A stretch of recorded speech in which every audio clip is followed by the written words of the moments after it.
I mean, your patients don't care about your grades.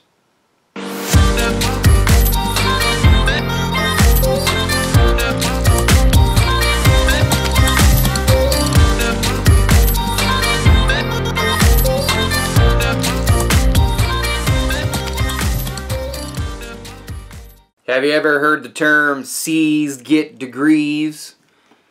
This is a response video to a post I made on Instagram a while back.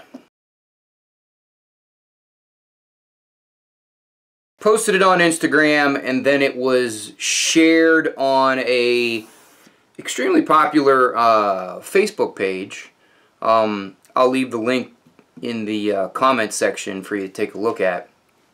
They were kind enough to share the Instagram post, and I don't want to say it went viral in any way, but there was quite a bit of activity. At the recording of this video, I'm almost positive there were 460 plus comments, and it had been shared 3.5 thousand times.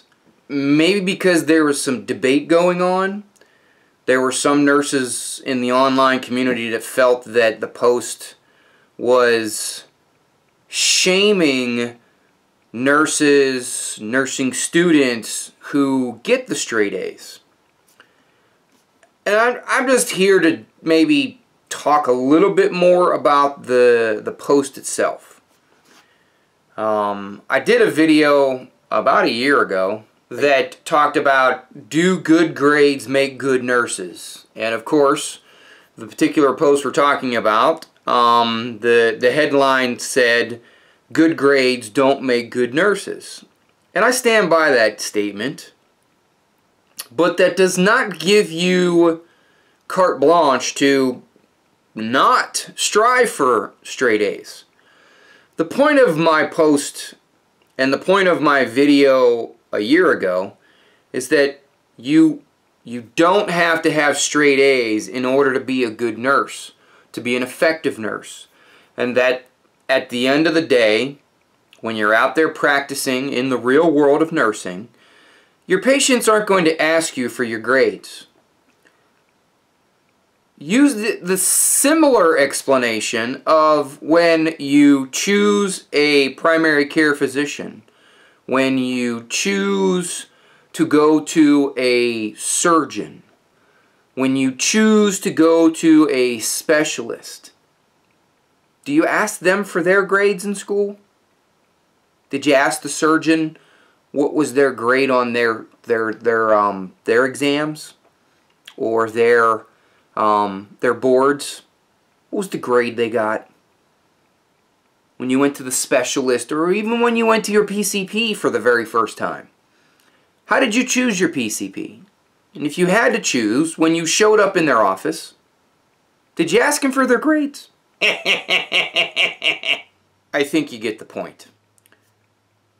It doesn't matter what your actual grade letter is.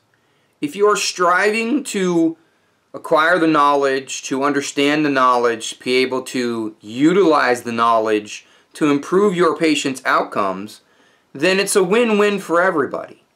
If you got a B instead of an A, you got a C instead of a B, you didn't get straight A's, quite honestly, nobody really cares. What I care about is, can you utilize the knowledge you've been given? Are you able to put it into practice? I don't really care if you've aced your exams. I don't really care if you aced your certification exam, the NCLEX, or whatever specialty certification you got. I really don't care if you've aced that exam. If you have, kudos to you. Strong work. You are, oh, but a select few. You are in the top 5%, the top 2%, the top 1%. Quite honestly, I don't really care. And if you go and search out the very best nurses, the very best physicians, the very best surgeons, or the very best in whatever specialty, whatever avenue of healthcare that you'd like to talk about, I'm willing to bet and I have no evidence to support my hypothesis, but I'm willing to bet that the top performing medical professionals probably didn't get straight A's. Were they in the top of their class? More than likely. But they were well-rounded. They didn't just focus on a letter grade. They were well-rounded. They were able to do, they were good or better than average or top performer in multiple areas, not just in taking an exam. They could apply the knowledge. They could, you know, where the rubber meets the road, they had the psychomotor skills to provide you with the care that they needed. They underwent however many years of training and education that was required in order to provide the optimum care to you or to your patients.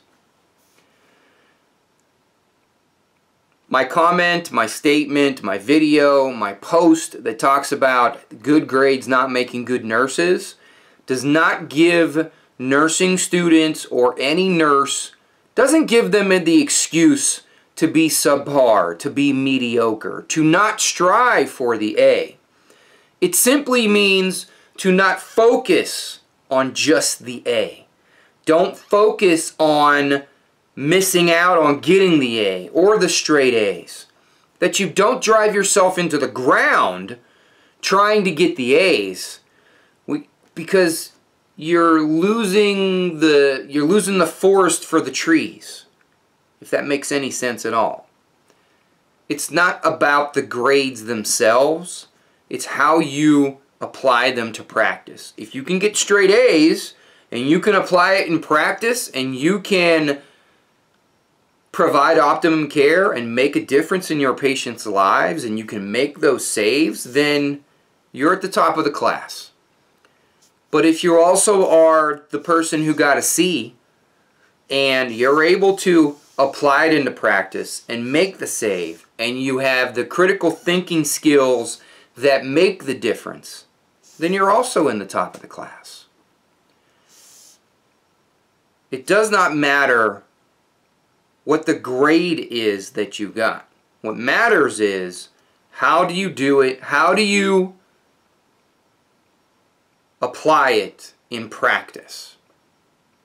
C's do get degrees, and the last time I checked, there are doctors, there are surgeons, there are specialists, there are other medical professionals that graduated in the bottom of their class. Yet, they're out there saving lives. They're out there making a difference. They're out there providing the patient care that we all deserve.